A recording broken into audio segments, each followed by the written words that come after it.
Vamos a abrir nuestras Biblias en 2 de Tesalonicenses, capítulo 2. 2 de Tesalonicenses, capítulo 2. Hablando de pensar bíblicamente, una de las cosas que más necesitamos pensar bíblicamente es en este tema de el día final, de los últimos tiempos, porque hay tantas voces, tantas teorías, tanta gente que está compitiendo con la voz bíblica del Señor. Y nosotros muchas veces ganamos la atención y prestamos oído a esas otras voces más que a la palabra de Dios. Preferimos ver, ¿verdad?, videos de conspiraciones en YouTube, en Facebook, por 40 minutos, 1 hora, en vez de estudiar la palabra por 1 hora acerca de estos temas, ¿no? Vamos a orar que el Señor nos dé el deseo de pensar bíblicamente sobre el día final, el día de hoy, y podamos progresar un poco acerca de esto. Vamos a orar. Señor, te pido, Dios, que tú abras nuestro entendimiento, abras las Escrituras para que podamos ver tu verdad, que nos guía, que nos transforma, que nos da fundamentos firmes y sólidos. La necesitamos, Señor, en este tiempo, en este mundo. Háblanos de tu verdad, en el nombre de Jesús. Amén. He hablado con tantas personas este año y el año pasado. He hablado con tantas personas que simplemente tienen ansiedad, están confundidas. Algunas de ellos incluso tienen ataques de pánico acerca del día final, acerca de qué dice Apocalipsis, acerca de una película que vieron.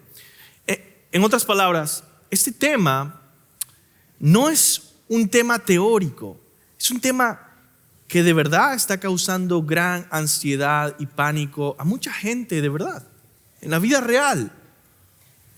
Hay otras personas que simplemente tratan de ignorar esto, cerrar sus oídos y caminar hacia adelante, lo cual quizás es un poquito mejor, pero sin embargo no es totalmente bueno. ¿Por qué? Porque lo que debemos hacer no es caminar en esta vida con los ojos cerrados, con los oídos tapados y sin prestar atención a nada. Lo que debemos hacer es caminar hacia la palabra de Dios y ver la palabra y escuchar la palabra y querer encontrar la verdad. La palabra de Dios es la que nos da la firmeza que necesitamos para no tambalear en nuestra fe. La palabra de Dios es la que nos da la luz para ver en un mundo lleno de tinieblas. No sé si ustedes han estado en las montañas, donde hay un día con bastante neblina y no se puede casi ni manejar, no se puede ver. A mí personalmente me encanta la montaña y ese clima. Sin embargo, es una metáfora muchas veces para la forma en la que este mundo vive sin la palabra. No pueden ver más allá. ¿Y qué pasa? Que es muy peligroso, porque una neblina muy fuerte, si vas manejando, de repente no viste que había un barranco y te fuiste por ahí. De repente no viste que había una curva muy estrecha y chocaste contra la montaña. Sin embargo, Jesús dice que Él ha llegado y nos ha dado su palabra y nosotros vivimos como hijos de la luz en medio de un mundo lleno de tinieblas. Como de día caminamos, como viendo si nos apegamos a su palabra. En esta carta, personalmente Pablo, es una carta muy pequeña, 2 de Tesalonicenses. Un autor decía que si hubiera un concurso de popularidad, jamás esta carta ganaría el concurso, ¿no? Muy pocas personas la leen y muy pocas iglesias la predican y mucho menos la predican bien o bíblicamente. Y vemos que la motivación principal que Pablo tuvo al escribir esta carta fue resolver un problemita que había entre los tesalonicenses, que había este pánico y esta desorientación momentánea que a Pablo le preocupó. Habían falsos maestros, falsas voces de gente que estaba engañando a los tesalonicenses acerca de que la venida de Cristo ya había llegado. Así que vemos aquí a Pablo actuando como un buen pastor, que le importa consolar, instruir, animar, enseñar, proteger a los tesalonicenses. ¿Y cómo lo hace? Con instrucción bíblica. Él hace dos cosas en este capítulo, o en esta sección que vamos a estudiar hoy, capítulo 2, versículo 1 al 12. Él hace dos cosas y esos son los dos puntos que vamos a ver. Primero, él expone el error que estaban enseñando sobre el día final. Y luego él expone la verdad sobre el día final. Esos son los dos puntos. Así que vamos a ver el primero, el error sobre el día final. El día de hoy yo quiero que abras tu Biblia o que te prestes bastante atención al texto bíblico y puedas ir palabra por palabra en ese texto. Exponiendo el error sobre el día final, dice Pablo: pero con respecto a la venida de nuestro Señor Jesucristo y nuestra reunión con Él, os rogamos, hermanos, que no os dejéis mover fácilmente de vuestro modo de pensar, ni os conturbéis, ni por espíritu, ni por palabra, ni por carta, como si fuera nuestra, en el sentido de que el día del Señor está cerca. Yo quiero que veas ese texto bien, y lo primero que quiero que veas es el final de ese texto. Porque los falsos maestros están enseñando que el día del Señor está cerca, dice ahí el texto. Pablo está exponiendo la falsa enseñanza que ellos estaban escuchando y dice, eso era falso. ¿Cuál es la falsa enseñanza? Que el día del Señor está cerca. Ahora, tú te preguntas, pero ¿cómo puede ser que sea una falsa enseñanza decir que el día del Señor está cerca? Todos nosotros creemos que el día del Señor está cerca, se acerca. Bueno, este es uno de esos textos en el que tuve que ir bastante al griego. ¿Por qué? Porque esta es una no muy buena traducción. La Reina Valera 60, que es la que estamos leyendo, dice: el día del Señor está cerca. Pero cualquier otra traducción que ustedes consulten no dice eso. La Nueva Versión Internacional dice que el día del Señor, que digan, ya llegó el día del Señor. Que ya llegó. La Biblia de las Américas dice que el día del Señor ha llegado. Es diferente predicar que el día del Señor está cerca que decir, ya llegó Jesús. Ya vino el día del Señor. Esa era la falsa enseñanza. Ahora, yo quiero explicar un poquito qué está pasando aquí. Es bueno contar con varias traducciones de la Biblia cuando tú vas a hacer un estudio profundo de la Biblia. Quizá en un versículo o algo, cuenta con varias traducciones de la Biblia.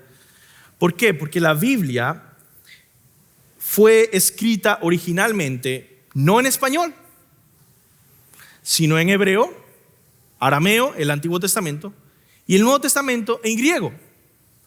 Por lo tanto, tú y yo nos contamos con traducciones de ese texto original, del griego. Yo tengo varias de esas, Nuevo Testamento griego, Antiguo Testamento hebreo en mi oficina. Y te digo eso no para decir, wow, yo tengo eso, sino porque hay personas que creen que eso no existe. A mí me han dicho, eso es una mentira, realmente esos textos se perdieron, el texto hebreo ya no existe, el texto griego ya no existe. Bueno, lo tengo ahí en mi oficina si lo quieres ver. Sí existe, y las traducciones en español vienen de traducir ese griego y ese hebreo. Y los traductores pueden cometer errores, sobre todo los traductores más antiguos, como los que tradujeron la Reina Valera, que viene de la primera Biblia en español, hace mucho tiempo atrás. Pero casi todas las versiones más nuevas de la Biblia tienen comités de expertos en el que hay mucha gente supervisando cada versículo de cómo se está traduciendo. Es muy difícil que se les pase un error así. Ahora, yo creía que era un error de manuscrito. No, todos los manuscritos dicen lo mismo en griego en este versículo. Dice, en todos los manuscritos griegos se usa la palabra enesteken, que está en tiempo perfecto. Ahora, lo cual significa que describe una acción que ya ocurrió. Es decir, el día del Señor, enesteken. Ahí dice, el día del Señor, enesteken. ¿Qué significa esto? Bueno, el día del Señor ya llegó. No dice el día del Señor está cerca o va a llegar. Dice, ya llegó. Entonces, Pablo está confrontando la falsa enseñanza de que algunos están diciendo de que el día del Señor, enesteken, ya llegó. Y que ellos habían perdido básicamente el día del Señor. Ahora vamos a ver, ahorita que profundicemos más, cómo Jesús mismo profetizó que esto iba a ocurrir. Esta falsa enseñanza les estaba generando toda clase de angustias. Si ustedes ven en el texto, dice, os rogamos, hermanos, que no os dejéis mover fácilmente de vuestro modo de pensar, ni os conturbéis. ¿Qué es esa palabra rara en español que no usamos? Significa no se alarmen, no se desesperen, no se alarmen por estas enseñanzas. Porque los falsos maestros estaban usando incluso la identidad de Pablo para enseñar esta falsa enseñanza. Ellos decían, por ejemplo, que un espíritu les había dicho esto, o que era una palabra profética la que ellos decían, o que era una carta con la autoridad de Pablo. Entonces dice, no se alarmen ni por espíritu, ni por palabra, ni por carta, como si fuera nuestra. Esos falsos maestros estaban engañándolos. En conclusión, lo primero que Pablo hace en este capítulo es exponer el error sobre el día final. El error era que ya Cristo había venido, y esto es algo que Jesús mismo había advertido, como les dije. No es sorpresa que alguien diga, Jesús ya llegó y está por acá. Miren lo que dice Jesucristo profetizando sobre esto.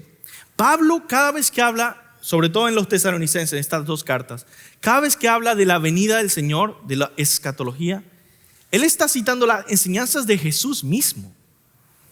Pablo está siendo fiel a las enseñanzas de Jesús. Dice Jesús lo siguiente, Mateo 24, 23 al 28. Entonces, si alguien les dice, miren, aquí está el Cristo, o allí está, no le crean, porque se levantarán falsos cristos y falsos profetas y mostrarán grandes señales y prodigios para así engañar, de ser posible, aún a los escogidos. Ese de ser posible es muy importante, porque muchos tienen miedo de decir, me van a engañar. Bueno, si tú eres verdaderamente salvo, no es posible. Dios te sostiene. Vean que lo he dicho de antemano, dice Jesucristo. Por tanto, si les dicen, miren, Él está en el desierto, no vayan. O miren, Él está en las habitaciones interiores, no les crean. Porque así como el relámpago sale del oriente y resplandece hasta el occidente, así será la venida del Hijo del Hombre. Donde está el cadáver, allí se juntarán los buitres. ¿Qué quiere decir? Cuando venga Jesús, nadie se lo va a perder. No porque estés dormido, no porque estés ciego, no porque estés sordo, no por nada, nadie se va a perder la venida del Señor. Todos van a saber que vino. Yo la verdad tenía dudas cuando me convertí a Cristo de que esto era posible.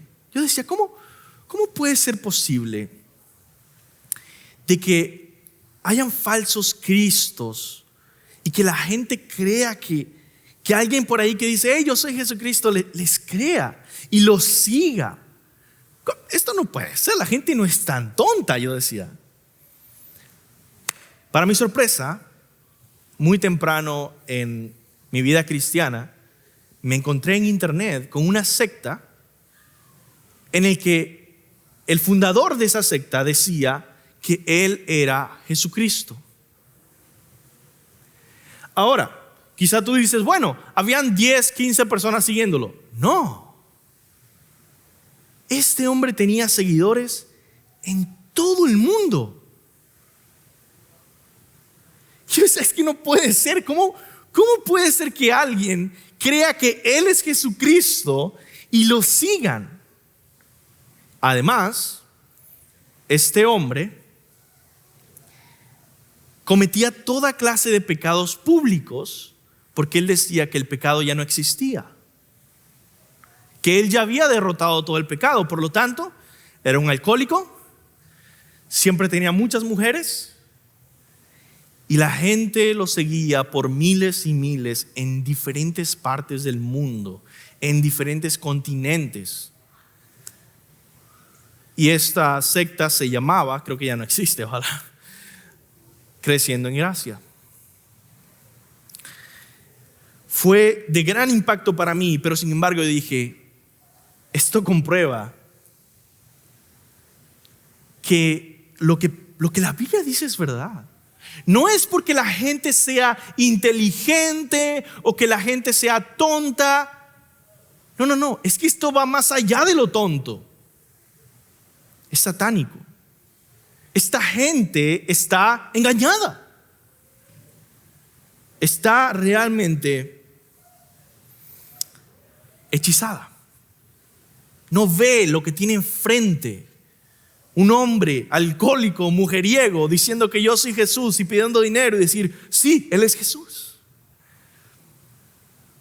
Por miles y miles en todo el mundo. Muchos seguirán creyendo a falsos cristos, pero tú aférrate a la palabra de Dios. Porque es la palabra de Dios la que te va a proteger de ese tipo de enseñanzas. Jesús mismo te lo advierte. Pero tú no has abierto la Biblia para decir, oh, eso es lo que dice Jesús sobre esto. Entonces ya vimos cómo Pablo expone la falsa enseñanza sobre la venida de Cristo, de que Él ya había venido. Ahora veamos cómo Pablo expone la verdad sobre el día final en el resto del pasaje. Todo el resto del pasaje es Pablo diciendo, esto es lo que sí va a pasar. Vamos a comenzar con el versículo 3. Pablo dice que debe suceder dos cosas antes de la venida de Cristo. Dos cosas.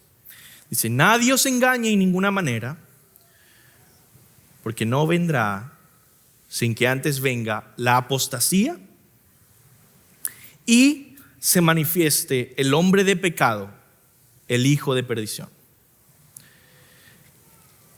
Cristo no vendrá hasta que venga la apostasía, dice Pablo. Y segundo, y se manifieste el hombre de pecado, el hijo de perdición. Vamos a comenzar con la apostasía. ¿Qué es esto de la apostasía? Ahora, me gusta el español porque esa es exactamente la palabra griega. Si ustedes la leen, dice apostasía. Así que saben una palabra griega sin estudiar griego. La apostasía es una gran rebelión mundial en este contexto, ¿no?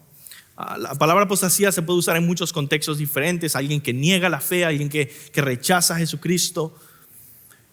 Pero aquí Pablo se está refiriendo a un rechazo escatológico, a un rechazo mundial, una rebelión mundial contra Dios y contra Cristo, en la que muchos se apartarán de la fe cristiana. La semana pasada yo estaba diciendo esto en el contexto de la persecución y yo les dije, la iglesia será purificada. ¿Qué quiere decir esto? Que más y más y más personas que se identifican a sí mismos como cristianos van a dejar de hacerlo. Van a decir, ¿sabes qué? Yo no soy cristiano. ¿Sabes qué? Yo no voy a la iglesia. ¿Sabes qué? Yo no sigo estas cosas. ¿Por qué? Porque cada día se vuelve más difícil mantener tu identificación con Cristo en un mundo que aborrece las enseñanzas del Señor, que distorsiona a Jesucristo y lo hace parecer un gurú budista. Pero Jesús, por supuesto, confronta el pecado, habla del juicio de Dios, dice que Él es el único camino para la salvación. Más y más personas encuentran eso aborrecible, inconcebible. La apostasía quiere decir que muchísima gente se va a ir de la iglesia. Pero ¿quiénes son esta gente? Son gente que no es verdaderamente cristiana. Gente que no es realmente salva. Gente que está en la iglesia que no ha nacido de nuevo. Por lo tanto, van a irse, van a negar a Cristo, van a rebelarse contra Dios. Los cristianos verdaderos jamás dejarán al Señor, porque Dios mismo los sostiene. Filipenses 1:6 dice que aquel que comenzó la buena obra en vosotros la irá perfeccionando hasta el día de Jesucristo. Él te sostendrá en sus manos y nadie arrebatará de sus manos. Veamos cómo la Biblia habla de esta gran apostasía mundial que sucederá antes de que venga Cristo. En 1 Timoteo 4, del 1 al 3 dice, pero el Espíritu dice claramente que en los postreros tiempos algunos apostatarán de la fe, escuchando a espíritus engañadores y a doctrinas de demonios. En 2 Timoteo 3, del 1 al 5 dice, también debes saber esto, que los postreros días vendrán tiempos peligrosos, porque habrá hombres amadores de sí mismos, avaros, vanagloriosos, soberbios, blasfemos, desobedientes a los padres, ingratos, impíos, sin afecto natural, implacables, calumniadores, intemperantes, crueles, aborrecedores de lo bueno, traidores, impetuosos, infatuos, amadores de los deleites más que de Dios, que tendrán apariencia de piedad, pero negarán la eficacia de ella. A esos evita. Eso suena a una gran rebelión contra Dios. Ahora, dijimos que hay dos cosas que Pablo menciona: la apostasía y lo segundo era el hombre de pecado. Se le llama hombre de pecado al anticristo, está hablando del anticristo. Se le llama hombre de pecado, ¿por qué? Porque se caracteriza por su rebelión contra Dios y contra la voluntad de Dios. Por eso se le llama el hombre de pecado, el hombre que se rebela contra Dios y contra la voluntad de Dios. Y después le dice, hijo de perdición, dice ahí la Biblia, ¿no? El hijo de perdición. ¿Por qué se le llama hijo de perdición? Esa es una frase, una manera hebrea de hablar para llamarle a uno que está destinado a la condenación eterna o a la perdición. Él está destinado para ser condenado, para ser destruido, para perderse. Algo interesante que yo encontré es que esta frase, esta forma de hablar hebrea, la usa Jesucristo para decirle a Judas o a referirse a Judas como este que estaba destinado para la destrucción. Dice así Juan 17:12. A los que me diste, Jesús está orando al Padre y dice, a los que me diste yo los guardé y ninguno de ellos se perdió, sino el hijo de perdición para que la escritura se cumpliese. El hijo de perdición para que la escritura se cumpliese. Es decir, aquel destinado a que fuera condenado, aquel destinado a la destrucción. El anticristo está destinado a ser derrotado. Y aquí Pablo menciona un poco de esto más adelante. Versículos 4 al 5 vemos otra enseñanza. Entonces vimos que él dice que deben pasar estas dos cosas: la apostasía y la manifestación del anticristo. El hombre de pecado, el anticristo, se exalta a sí mismo como Dios, dice Pablo, versículo 4 al 5, el cual se opone y se levanta contra todo lo que se llama Dios o es objeto de culto, tanto que se sienta en el templo de Dios como Dios, haciéndose pasar por Dios. ¿No os acordáis que cuando yo estaba todavía con vosotros os decía esto?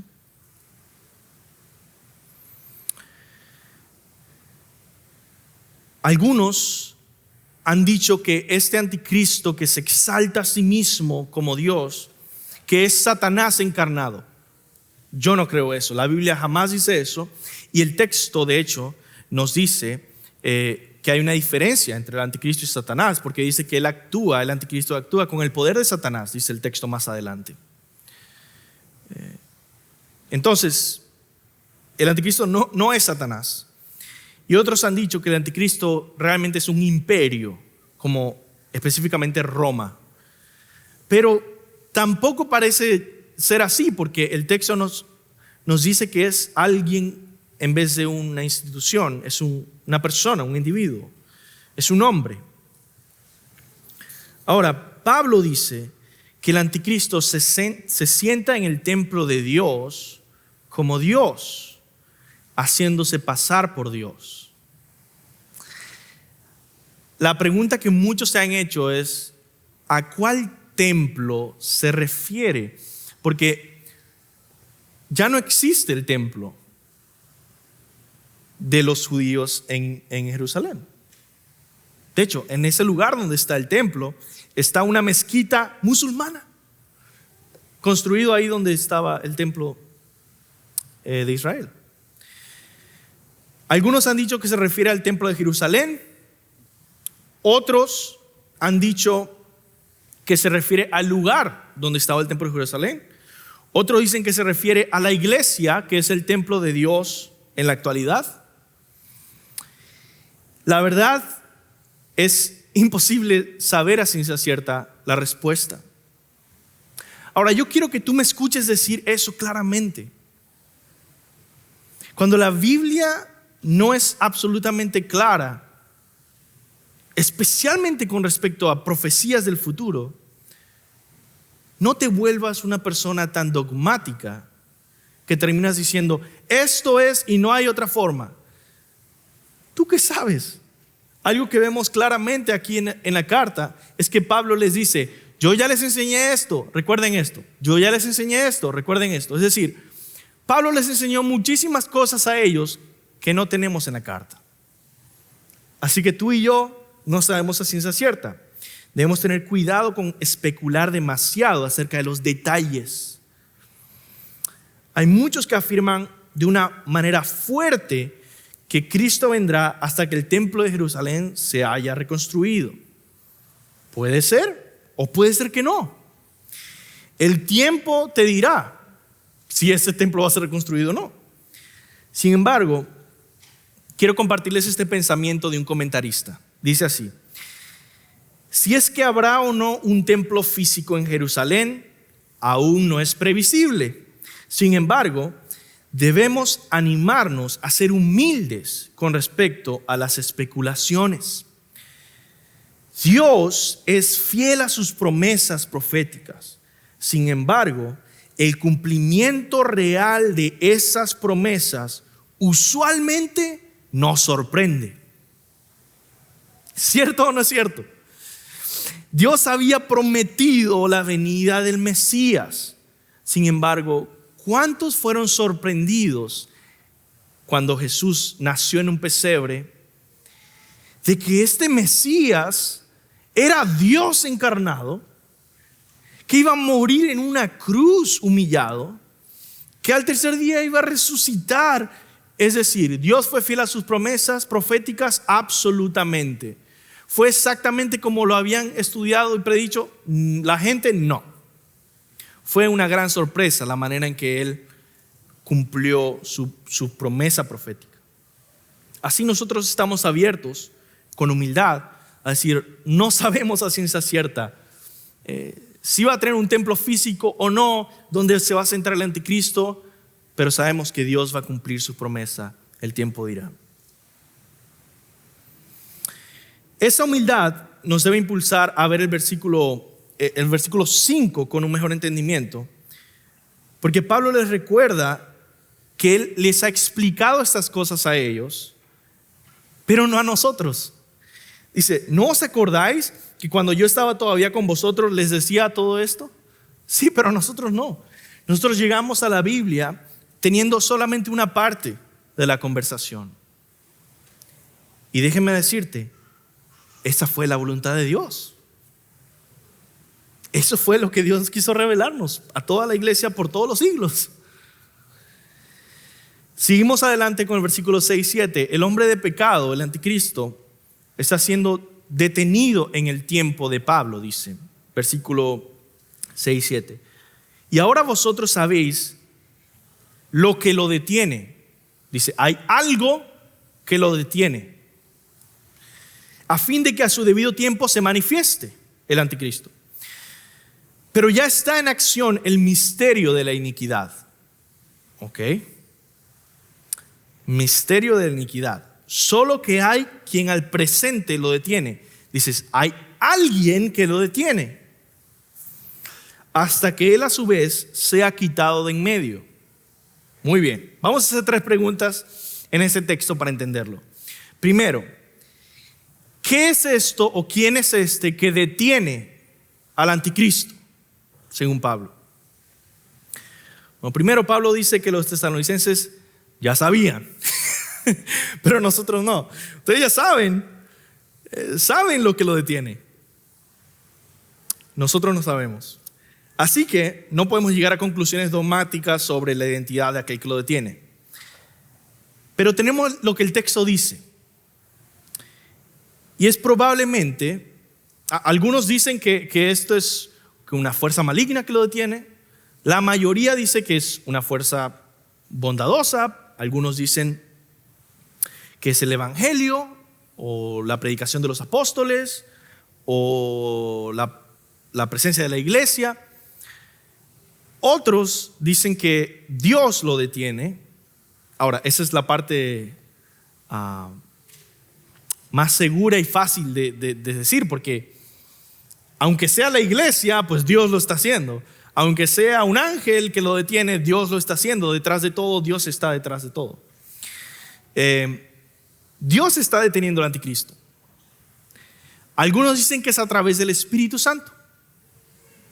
Otros dicen que es a través del ángel, del ángel Miguel, del ángel Gabriel, algo así. Yo creo que esa es una seria posibilidad. Daniel nos habla de algo parecido en el que un ángel está deteniendo al anticristo hasta que el tiempo llega. No podemos estar 100% seguros, nadie está 100% seguro, pero sí podemos estar seguros de esto, que es Dios el que lo está deteniendo. Dice, ahora puede ser que sea Dios, el Espíritu Santo, el que lo está deteniendo. Ahora, sí nos dice el texto la razón por qué lo detiene. Dice, a fin de que, esa es una razón, a fin de que a su debido tiempo se manifieste. En otras palabras, para que el plan se lleve a cabo tal cual Dios lo planeó, con la precisión divina, a su debido tiempo se manifieste. Específicamente puede ser que Dios está reteniendo al anticristo para llevar a cabo su plan de salvar a un pueblo de toda lengua, tribu y nación. Esa es mi posición, no tienes que tomarla tú. Sin embargo, yo creo que Pablo está diciendo, ustedes saben lo que lo detiene, a fin de que a su debido tiempo se manifieste, porque ya está en acción el misterio de la iniquidad, solo que hay quien al presente lo detiene. Es decir, Dios está deteniendo al anticristo, reteniéndolo. ¿Por qué? Porque todavía no es el tiempo. ¿Por qué? Mi opinión, porque Él está salvando a todos sus escogidos. Él está llevando a cabo la obra de salvación. Esa no es solo mi opinión, sino es mi opinión basada en 2 de Pedro 3, 9 al 10, donde Pedro lidia con esta pregunta: ¿por qué el Señor se tarda? Dice Pedro, 2 de Pedro 3, 9 al 10, el Señor no retarda su promesa, según algunos tienen por tardanza, sino que es paciente para con nosotros, no queriendo que ninguno perezca, sino que todos procedan al arrepentimiento. Pero el día del Señor vendrá como ladrón en la noche, en el cual los cielos pasarán con gran estruendo y los elementos ardiendo serán desechados y la tierra y las obras que en ella hay serán quemadas. Eso es lo que dice Pedro. Yo creo que puede conectarse con la razón por la que el anticristo no está, porque Dios está salvando a mucha gente y está teniendo paciencia para con los que han de ser salvos. Esta es la primera pregunta. Entonces, ¿qué detiene al anticristo? Bueno, mi postura es: Dios lo detiene a fin de que muchos sean salvos. Segunda pregunta: ¿qué es este misterio de iniquidad que Pablo menciona? Difícil pregunta. Sin embargo, lo que podemos decir es que es un poder maligno, quizá conectado con Satanás. El verbo que se usa ahí, que dice está en acción, es la palabra griega energeo, que es la misma palabra que Pablo usó en la carta primera de Tesalonicenses para hablar de que la palabra de Dios está en acción en vosotros, o sea, está obrando en vosotros, está produciendo algo. Bueno, el misterio de iniquidad, la fuerza del mal, está produciendo algo ahora mismo, en el tiempo de los tesalonicenses. En ese tiempo, el misterio de iniquidad está produciendo algo en nuestros días y en los días de Pablo. Y eso lo podemos ver simplemente en las noticias de 2000 años que hemos vivido de humanidad. Sí, está produciendo algo. Vivimos en un mundo lleno, la verdad, del mismo pecado, la misma apostasía que veremos en el día final. Sin embargo, en el día final todo eso va a ser aumentado. No es algo totalmente diferente, es lo mismo pero aumentado. Tercera pregunta: ¿qué quiere decir que sea quitado de en medio? Porque es interesante, si supuestamente el que lo detiene al anticristo es Dios, y dice hasta que ¿qué? ¿Dios se ha quitado de en medio? ¿Quién va a quitar a Dios del medio para que el anticristo venga? Entonces tenemos que volver al griego, y esto es muy interesante, en el que literalmente la frase dice hasta que se mueva del medio. El verbo no es pasivo. Ahora, un verbo pasivo es cuando tú estás recibiendo la acción. Alguien me golpeó. Bueno, yo estoy recibiendo esta acción de parte de otra persona. Alguien me quitó de en medio. Alguien me movió. No es en pasivo, sino que el verbo en griego está en voz media. Eso quiere decir, la acción que estoy recibiendo la estoy produciendo yo. Yo me estoy bañando. Yo me estoy moviendo. Yo estoy recibiendo esta acción en mí mismo. Por lo tanto, el texto realmente dice hasta que se mueva de en medio. Eso tiene más sentido. Nadie quita a Dios para que el anticristo pase. Dios se mueve del medio para que venga el anticristo a hacer todo lo que va a hacer. Ese es el significado. En el presente Dios detiene al anticristo porque aún está salvando un pueblo escogido. Sin embargo, cuando se cumpla el tiempo, Dios dejará de restringir su juicio se quitará del medio y dejará que el anticristo venga, el cual engañará a muchos. ¿Y qué pasará cuando Dios abra paso al anticristo? Bueno, dice versículo 8 y 10, que cuando el que lo detiene se ha quitado, entonces se manifestará con gran poder milagroso y engañará al mundo. Cuando Dios se mueva de en medio y venga el anticristo, van a ver, dice, y entonces se manifestará aquel inicuo a quien el Señor matará con el espíritu de su boca y destruirá con resplandor de su venida, inicuo cuyo advenimiento es por obra de Satanás, con gran poder y señales y prodigios mentirosos, y con todo engaño de iniquidad para los que se pierdan, por cuanto no recibieron el amor de la verdad para ser salvos. Hay dos cosas interesantes en este texto antes de pasar al final. Primero, date cuenta de que la maldad, el poder de Satanás puede hacer señales y milagros y prodigios. Hay falsos maestros que tú estás escuchando en internet, que los sigues escuchando porque ellos demuestran, mira, es que hizo un milagro, hizo otro milagro. Tiene que ser cierto lo que dice. Tiene que ser sana doctrina porque, mira, hizo una señal y hizo llover oro sobre su traje. Y una y otra señales que ellos tratan de hacer. La verdad, la mayoría de ellas, 99% de ellas son ficticias. Son estafadores. Pero incluso si hubiera alguien que hiciera milagros de verdad y señales de verdad, no necesariamente quiere decir que esa persona tiene la verdad o que viene de parte de Dios, porque el anticristo mismo tendrá señales y milagros y engañará a muchos, pero es el anticristo.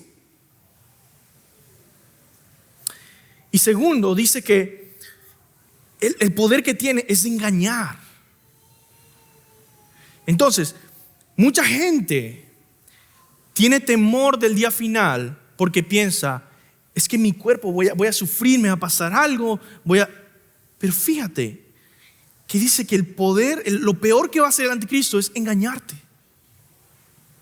Tú quieres proteger tu cuerpo, tú quieres decir, yo quiero estar seguro, yo quiero tener un búnker, yo quiero tener comida, yo quiero tener todas estas cosas para protegerme. Sin embargo, ¿cómo estás protegiendo tu mente y tu corazón donde Él va a venir a engañar? ¿Cómo estás produciendo realmente una mente que piensa bíblicamente y que no se va a dejar engañar? ¿Cómo estás examinando tu propia salvación para saber que de verdad eres salvo? Que eres un discípulo. Eso debes proteger. Sin embargo, para terminar, quizá alguno se pregunta, ¿y por qué Dios deja que suceda la gran apostasía? Que todo el mundo esté engañado y que surge el anticristo. Dios es bueno. ¿Por qué? ¿Por qué todo este plan de quitarse de en medio para que venga el anticristo, para que venga una gran apostasía, para que todo esto entre en caos? ¿Dios no es bueno? La misma pregunta se puede hacer, por cierto, para los falsos maestros del presente. Y uno ve y dice, wow, cientos de miles van a escuchar a aquel falso maestro, aquel falso profeta. Y uno dice, ¿y por qué Dios deja que pase eso? Es la misma pregunta, la misma. La respuesta de Pablo es muy clara. Pablo dice, esa es la condenación de Dios para el mundo.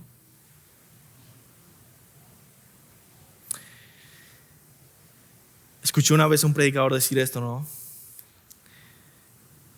Todos esos que se amontonan para ir a escuchar a los falsos maestros y a los predicadores de la prosperidad están recibiendo el juicio de Dios, el juicio que merecen. No quiere decir que yo no merezca ese juicio, tú y yo lo merecemos. Hemos sido redimidos por la sangre del Cordero. Yo merezco estar en el infierno en este momento. Yo merezco haber sido entregado a mi propio pecado, a mis propios deseos, porque naturalmente nosotros en nuestro pecado deseamos el engaño y la mentira y toda la falsedad que haya, porque el pecado significa que hay algo que nos corrompe y destruye la manera que debemos pensar, y por lo tanto naturalmente rechazamos la verdad de Dios y amamos la mentira. Por eso tú eres controlado por la mentira o por la verdad de la palabra de Dios. No hay otra opción. ¿Por qué Dios permite esas cosas? Dice Pablo en versículos 11 y 12, que el engaño del mundo es la condenación de Dios. Por eso Dios les envía un poder engañoso para que crean la mentira, a fin de que sean condenados todos los que no creyeron a la verdad, sino que se complacieron en la injusticia. El engaño del mundo es la condenación que Dios tiene preparado para el mundo. Dejarlos a su engaño. Ahora, Pablo dice aquí en el texto que Dios envía un poder engañoso. ¿Qué quiere decir esto? ¿Que Dios es un mentiroso? ¿Que Dios está tratando de engañar a alguien? No.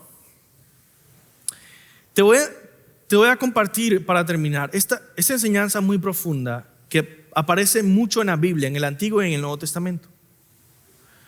Al faraón, en Éxodo, dice: Dios endureció el corazón de faraón. Y después, unos versículos después, dice: y el faraón endureció su corazón para con los israelitas. Entonces, ¿qué pasó? ¿El faraón endureció su corazón o Dios endureció su corazón? ¿Quién endureció el corazón del faraón? ¿Quién es responsable por el engaño de todo el mundo? ¿Dios o Satanás? ¿O nuestro propio pecado? Lo que debemos entender es esto: de que todos nosotros, cada uno de nosotros, desde que nacimos, tenemos esta naturaleza pecaminosa, esta naturaleza que tiende a rebelarse contra Dios, a amar la mentira, a endurecerse. Por lo tanto, en el momento en el que tú no estás siendo un asesino, un ladrón, un mentiroso, en ese momento tú estás viendo que Dios está restringiendo tu pecado, seas cristiano o no seas cristiano. La razón por la que cada presidente de cada país no es Hitler, no es el peor dictador del mundo, es porque Dios está activamente restringiendo lo que naturalmente sería peor que Hitler. Por lo tanto, la teología detrás de todo esto es que cuando Dios se quita del medio, cuando Dios te deja de restringir todo lo que tú quieres hacer, todo lo que tú en tu naturaleza quieres perseguir, cuando Dios suelta esto para que tú seas y te dejes ser tú en tu naturaleza tal como eres, tú endurecerás tus corazones, tú te dejarás llevar por el engaño y tú cometerás toda clase de pecado, y esa es la gran rebelión, la gran apostasía. Que quiero que termines como aplicación pensando al salir el día de hoy de aquí de la iglesia.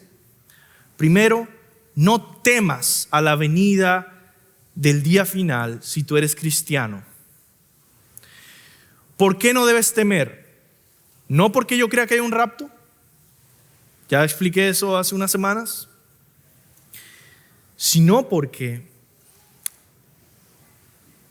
los cristianos debemos mostrar que confiamos en que Dios nos cuida, en que Dios está con nosotros. Pablo les anima a no vivir alarmados a los tesalonicenses. Deben vivir con sabiduría, con perseverancia, con santidad. Tú debes vivir mostrando la paz que viene de Dios, la fe que está puesta en Dios, el gozo que se alimenta del evangelio, tu confianza de que Dios está en control, de que Dios te sostiene hoy y te sostendrá en el día final. No temas. No salgas de aquí con el problema que tenían los tesalonicenses: temor, alarma. Sal de aquí con sabiduría y con confianza en Dios. Segundo, no busques las enseñanzas de profetas que dicen predecir la fecha de la venida de Cristo. Nadie sabe el día ni la hora, ni aun los ángeles del cielo, ni aun el Hijo, sino solamente el Padre. Esas son palabras de Jesús. El ir detrás de profetas que por ahí están tratando de predecir cosas, solamente está preparándote más y más para ser engañado. Tercero, si aún no te has rendido a Cristo y no has decidido seguirle, tiembla. Porque después tú serás condenado con el mundo. Porque en el momento de que Dios quite su mano y deje de restringir, tú serás engañado de una manera que jamás podrás creer en Jesucristo. Cree en Jesucristo hoy y recibe la oferta del Evangelio, de seguirle a Él, de dejar tu vida atrás y darlo todo por Él, de morir para vivir para Él. Y por último, no seas distraído por especulaciones sobre el día final. Mantente enfocado en enseñar el Evangelio y en vivir el Evangelio. Y como les estaba diciendo en los anuncios, en pensar, ¿cómo yo puedo expresar el Evangelio con mis dones, con mi tiempo, con mis circunstancias? ¿Cómo yo como soltero mejor puedo expresar el Evangelio? ¿Cómo yo como casado mejor puedo expresar el Evangelio? ¿Cómo yo como viudo? ¿Cómo yo como soy estudiante o no, graduado, profesional? ¿Cómo yo puedo ser un portador del Evangelio a donde yo vaya? Piensa en esto. Llénate del Evangelio, enfócate en Cristo y vive para Él cada día. Vamos a orar. Señor, te pido que tú nos des más y más sabiduría, paz, paciencia, benignidad, bondad, humildad, mansedumbre, amor. Que no seamos movidos por todo viento de doctrina. Danos discernimiento para no escuchar ni seguir a cualquiera que hable bonito.